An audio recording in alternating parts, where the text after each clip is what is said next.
मैया मैं तो चंद्र खिलौना ले हूँ, कभी चांद कृष्ण का चंद्र खिलौना बना तो कभी दादी नानी के किस्सों में चंद्रमा पर सूत काटती 100 बरस की बुढ़िया मिली। चंद्रयान 3 की चांद पर लैंडिंग शानदार उपलब्धि है। भारत का चंद्रयान 3 चांद पर खोज करने के लिए भारतीय अंतरिक्ष अनुसंधान संगठन इसरो द्वारा भेजा गया तीसरा भारतीय चंद्र मिशन है। हमारे साथ जुड़ी है चंद्रयान 3 मिशन में शामिल वैज्ञानिक सुनीता खोखर। हम आपका स्वागत करते हैं। आप भारतीय अंतरिक्ष अनुसंधान संगठन यानी इसरो की वैज्ञानिक हैं और आप चंद्रयान 3 मिशन की टीम थी, उसमें महिला वैज्ञानिक हैं। फिलहाल में आप अहमदाबाद के भारतीय अंतरिक्ष अनुसंधान संगठन में कार्यरत हैं। आपसे जानना चाहेंगे कि खेत की सौंधी मिट्टी से इसरो की शानदार उड़ान तक की यात्रा आपने कैसे तय? हमारे गांव से लेके इसरो तक का जो मेरा सफर है वो बहुत ही अच्छा और रोमांचक सफर रहा है। मैं राजस्थान के एक छोटे से गांव डाकीपुरा से बिलोंग करती हूँ और मेरे माता पिता वहाँ पे किसान है, वो खेती का काम करते हैं। तो मेरा जो शुरुआती शिक्षा है वो हमारे गांव के ही सरकारी स्कूल से हुआ है, क्योंकि हमारे गांव में आसपास के शहर से कनेक्टिविटी के लिए कोई यातायात के साधन नहीं थे उस समय। तो मेरा शुरुआती शिक्षा सरकारी स्कूल से हुआ था, वहाँ पे ठीक पढ़ाई होती थी। उसके बाद में घर वालों ने डिसाइड किया कि नहीं, हाँ पास के शहर में किसी और अच्छी स्कूल में डालना चाहिए। तो उन्होंने मेरा पास के शहर में 10th में एडमिशन कराया। वहाँ पे मैं हॉस्टल में रहती थी। 10th 11th और 12th की पढ़ाई मैंने फिर वहाँ से की थी और उसमें मैंने 10th और 12th में बहुत ही अच्छा स्कोर किया था। नॉर्मली उस समय हमारे गांव में ऐसा ट्रेंड था कि लड़कियों को या तो 10th या 12th तक मैक्सिमम पढ़ाई करवाते थे, उससे आगे लड़कियों को ज्यादा नहीं पढ़ाते थे। बट मेरा स्कोर 10th और 12th में इतना अच्छा था कि घर वालों ने डिसाइड किया कि नहीं, हाँ तुम्हें और आगे भी पढ़ना चाहिए। वाह!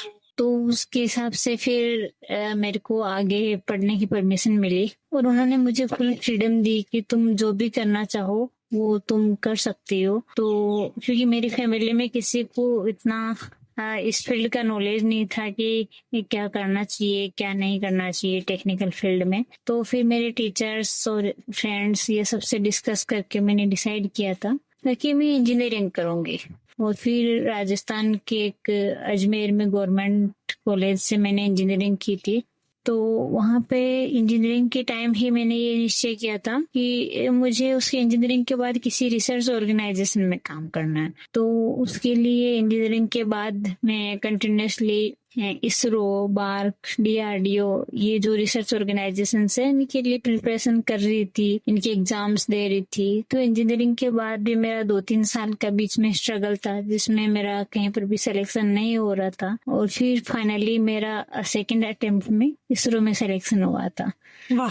तो जब मेरा इसरो में सिलेक्शन हुआ तो मैंने अपने घर पे बताया कि हाँ मेरा इसरो में सिलेक्शन हुआ है। तो वो लोग नहीं जानते थे कि इसरो क्या है, बट सब बहुत खुश थे कि हाँ किसी गवर्नमेंट जॉब में सिलेक्शन हुआ है। इनफैक्ट हमारे गांव में उस टाइम पहले मैं बताती थी कि इसरो में काम करती हूँ तो कोई नहीं जानता था कि इसरो क्या होता है, बस सबको ये था कि हाँ कोई गवर्नमेंट जॉब में काम करते हो। बट अभी ये चंद्रयान 3 की सक्सेस के बाद में हमारे गांव में भी सब लोग जानते हैं कि हाँ इसरो क्या है, वो क्या काम करता है। तो सब लोग बहुत खुश है। अभी असफलता पांव को कुछ पलों के लिए तो थमा देती है लेकिन रोक नहीं पाती। यह चंद्रयान 3 की सफल लैंडिंग प्रमाणित करती है। यह कैसे हुआ? कैसे अपने आप को इसरो ने उठाया और फिर से खड़ा किया? क्योंकि जब असफलता आपके हाथ लगती है तो आप एक पल के लिए हताश निराश हो जाते हैं और फिर से अपने आप को खड़ा करते हैं अपने संकल्पों से। तो ये आप ज्यादा हमें बता सकेंगी बेहतर कि ये सब हुआ कैसे? एक्चुअली चंद्रयान 2 की असफलता से जो सीख हमें मिली थी उसने चंद्रयान 3 की सफलता में बहुत मदद की एक तरह से। और चंद्रयान 3 के लिए जो अप्रोच जो इसरो ने अपनाई थी वो ऐसा था कि हर उस चीज पे फोकस किया गया है कि क्या चीज फेल हो सकती है। हर उस चीज को अच्छे से टेस्ट किया गया, हर उस चीज का एनालिसिस किया गया कि कहाँ पे फेल हो सकती है। बेसिकली फेलियर बेस्ड अप्रोच अपनाई गई थी। अच्छा। और यही सब करने के बाद टीम में बहुत कॉन्फिडेंस था पहले से कि इस बार सब अच्छे से चलना चाहिए और सब अच्छे से सक्सेस होना चाहिए, जो कि फाइनली हुआ भी। और चंद्रयान 3 एकदम सक्सेसफुली मून की सरफेस पे वहां पे लैंड हुआ। तो ये सबकी मेहनत और सबके विश्वास का नतीजा है कि ये सब हो पाया।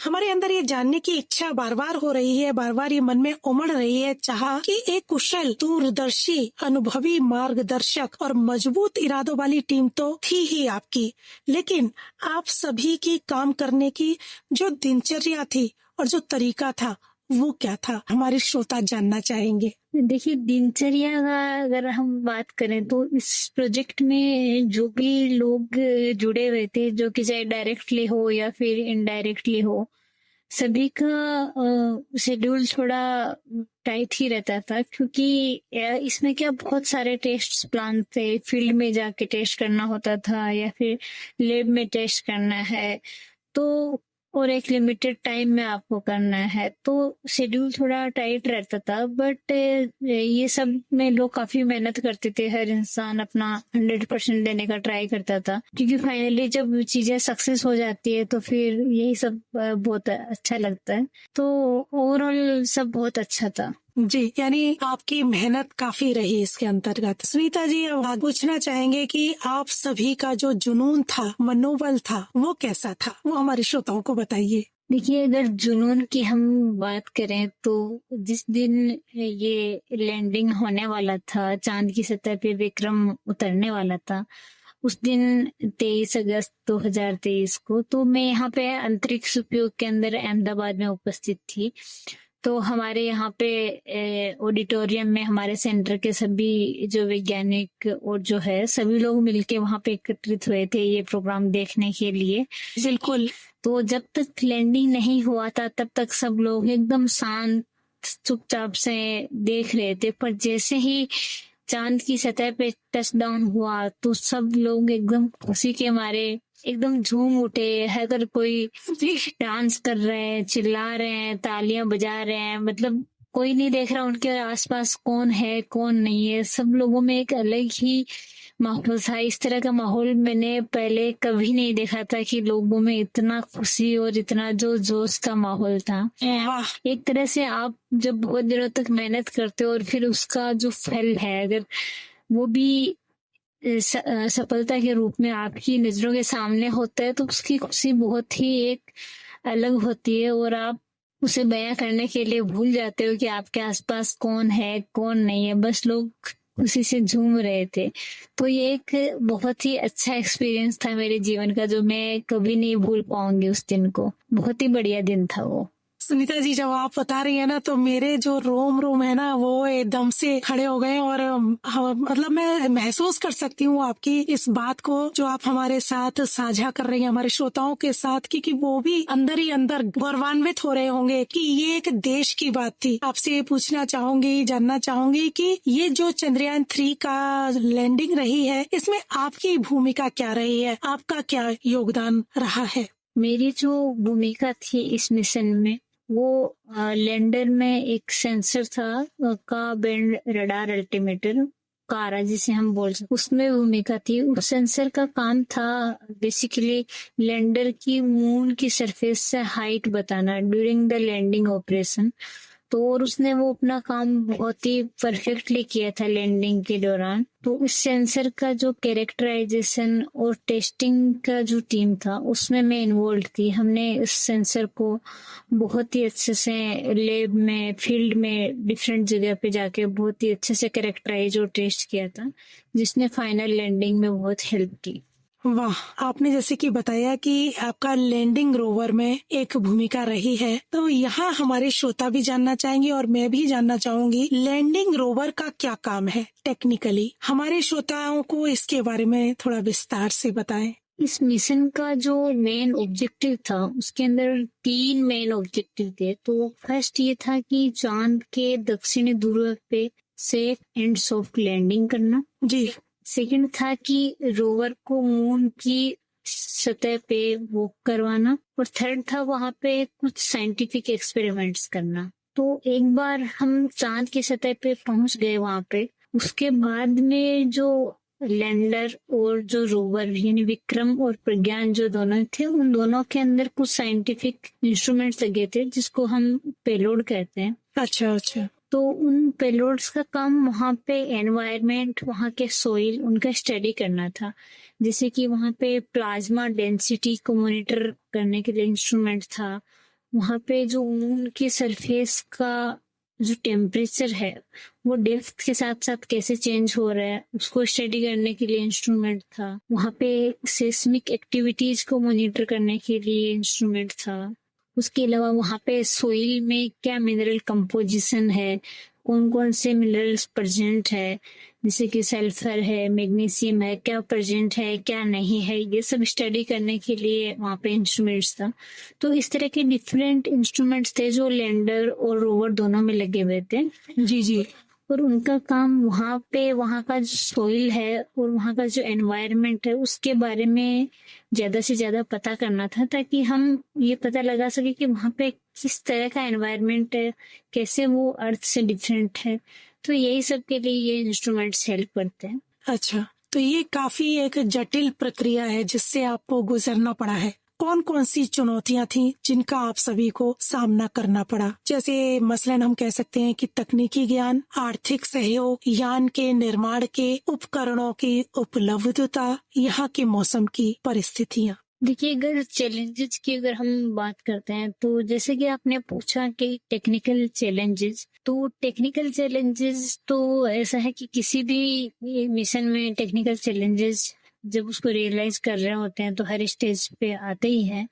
बट वो टेक्निकल चैलेंजेस सीनियर्स का और एक्सपर्ट कमिटीज का हेल्प लेके, सबके गाइडेंस से यहाँ पे हम सब लोग मिलके सॉल्व करते हैं।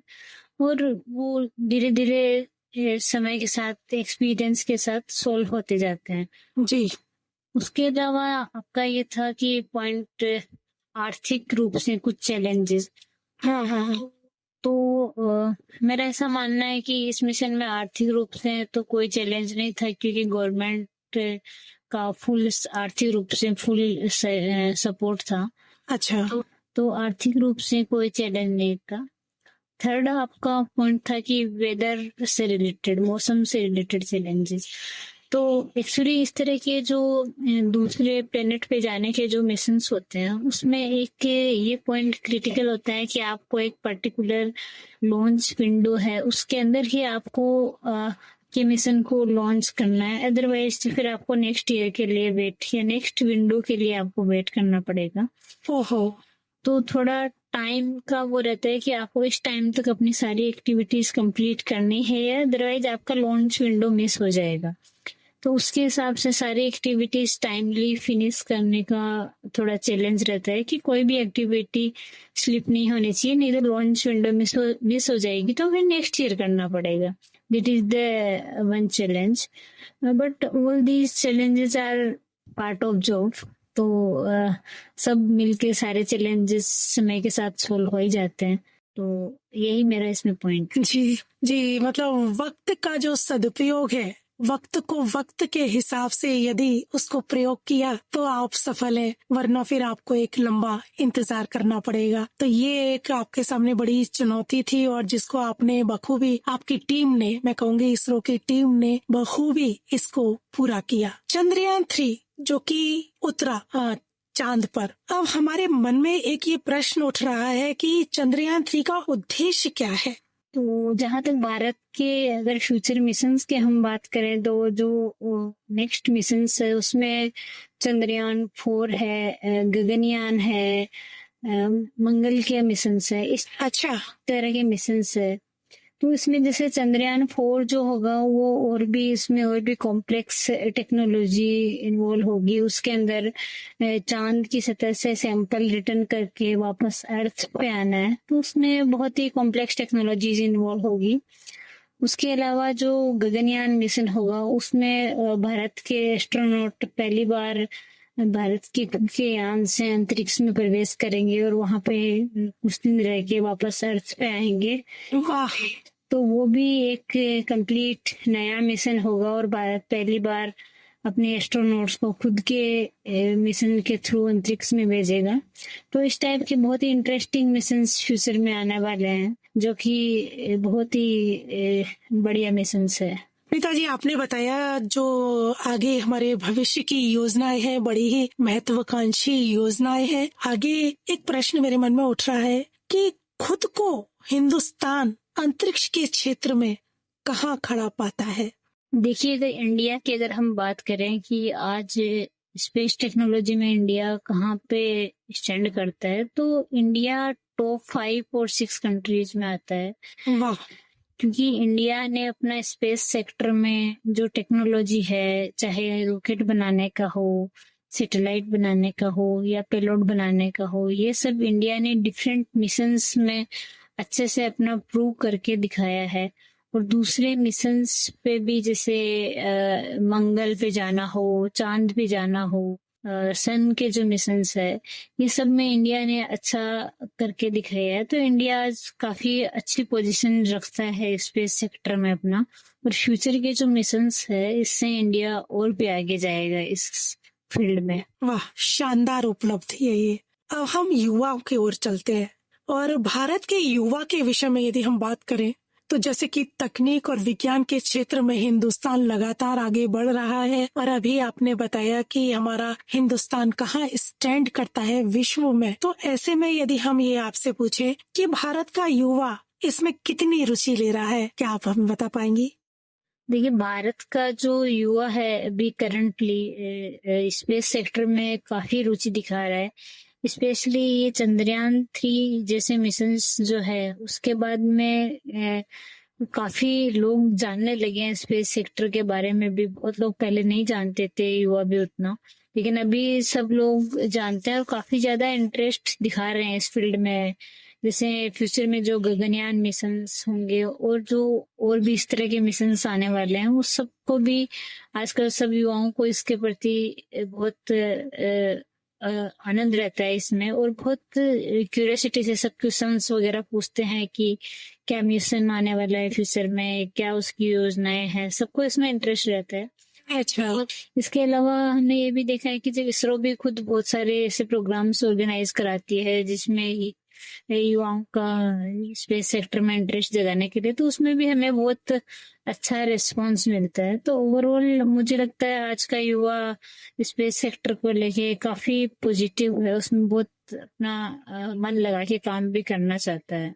जी, आपने जैसा कि बताया कि इसरो भी कुछ ऐसी संभावनाएं जो युवा पीढ़ी में देख रहा है उनके लिए प्रोग्राम्स कर रही है, और भी जगह जगह इस तरह के कार्यक्रम हो रहे हैं। हम आपसे यही पूछना चाहेंगे कि जो आने वाली पीढ़ी है इसके प्रति आकर्षित है और नई नई संभावनाएं तो तलाश रही है, लेकिन वो खुद को कैसे तैयार करे? क्या आप कुछ टिप्स देना चाहेंगे हमारे युवाओं को?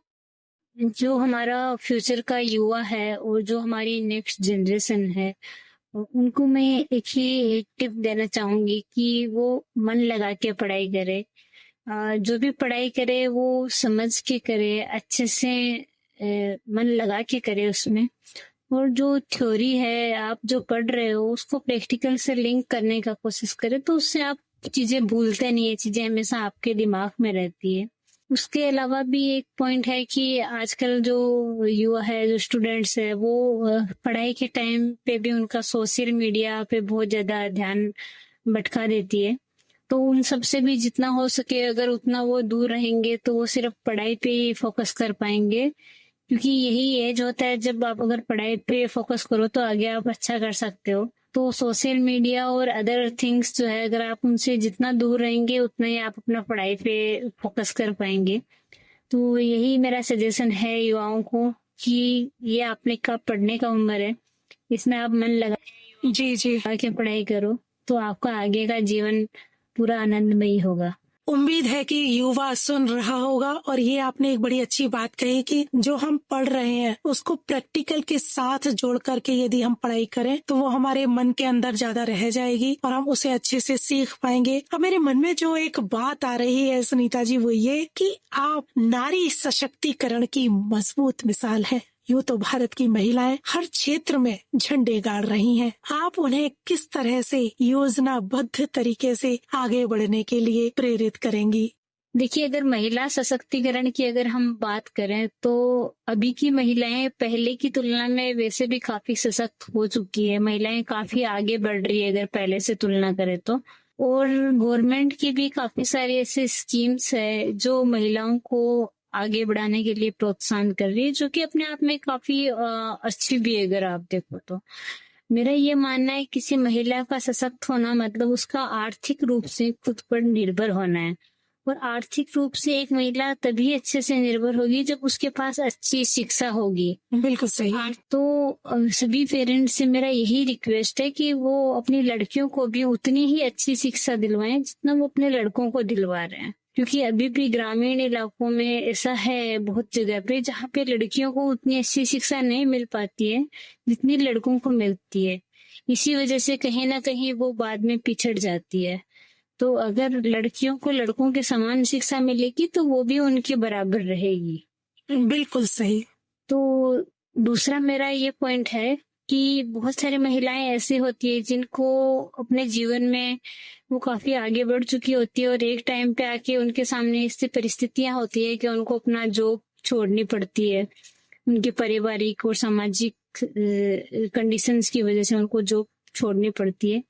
अवश्य। तो उन सबसे मेरा यही रिक्वेस्ट है कि किसी के भी कहने पे या फिर किसी के भी दबाव में आके अपना जॉब नहीं छोड़े। एकदम सही। क्योंकि जहां तक भी आप पहुंचे हो आप अपनी खुद की मेहनत से पहुंचे हो, तो किसी के कहने से अपना जॉब नहीं छोड़े। इसी तरह से अगर महिलाएं अच्छी शिक्षित होगी, अच्छा खुद पे डिपेंडेंट होगी तो और भी सशक्त होगी। फ्यूचर में मुझे नहीं लगता ऐसा कोई अंतर रहने वाला है कि लड़कियां लड़कों से कम होगी, सभी इक्वली होंगी फ्यूचर में। कुछ पंक्तियां कहना चाहूंगी देश के सुप्रसिद्ध कवि जयशंकर प्रसाद की कि नारी तुम केवल श्रद्धा हो, विश्वास रजत नभ पग तल में, पीयूष स्रोत सी बहा करो जीवन के सुंदर समतल में। चलते चलते अंत में बताएं कि जब आप चंद्रयान 3 की सफलता के बाद अपने घर गईं, तो सभी की क्या प्रतिक्रिया रही? क्या काम का दबाव और बढ़ गया? किसी नए प्रोजेक्ट पर काम जारी है? क्या कुछ और नया प्रोजेक्ट चल रहा है? इस बारे में हमारी श्रोताओं को बताएं।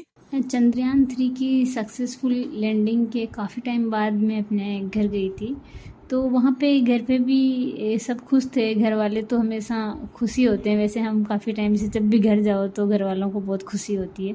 बट उसके अलावा मेरे जो पड़ोसी वगैरह थे, मेरे काफ़ी फ्रेंड्स वगैरह थे, सब मेरे से मिलने आए थे क्योंकि सब लोगों को बहुत सारे क्वेश्चंस थे कि चंद्रयान के बारे में क्या होगा, फ्यूचर में क्या है, इस तरह के डिफरेंट क्वेश्चंस थे। और ओवरऑल सभी बहुत खुश थे, मेरे घर वाले भी, ससुराल वाले भी, मेरे पड़ोसी, फ्रेंड्स, सब लोग बहुत खुश थे और सब लोग मुझसे मिलने आए थे। तो ओवरऑल मेरे को बहुत अच्छा लगा था उस टाइम घर जाके।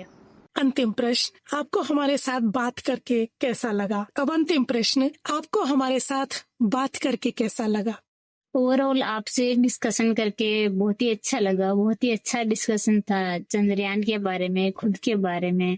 देश के प्रति जब जज्बा और पूर्ण समर्पण होता है तभी इतिहास में तारीखें लिखी जाती हैं। चंद्रयान 3 इसकी मिसाल है जो कमाल है। आज राष्ट्रीय अंतरिक्ष दिवस पर चंद्रयान 3 मिशन से सीधे जुड़ी वैज्ञानिक सुनीता खोखर जी से हमारी परिचर्चा हुई। आने वाले कल के लिए शुभकामनाओं के साथ अब हम लेंगे विदा। तो सुनीता जी, आपका बहुत बहुत धन्यवाद। धन्यवाद आपका कि आपने आज मुझे आकाशवाणी कोलकाता में आमंत्रित किया।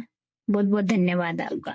अपनी कल्पना को उड़ान दे, क्योंकि हम राष्ट्र और विश्व के लिए भारत के उत्कृष्ट योगदान का जश्न मना रहे हैं। अपनी बात को बस यहीं विराम दूंगी और ये पंक्तियां कहूंगी कि चांद को छूते हुए जीवन को छूना है, चांद को छूते हुए जीवन को छूना है, स्वप्निल विरासत है, हकीकत की धरा पर सजोना है। तो दोस्तों, इसके साथ अब हम लेते हैं विदा।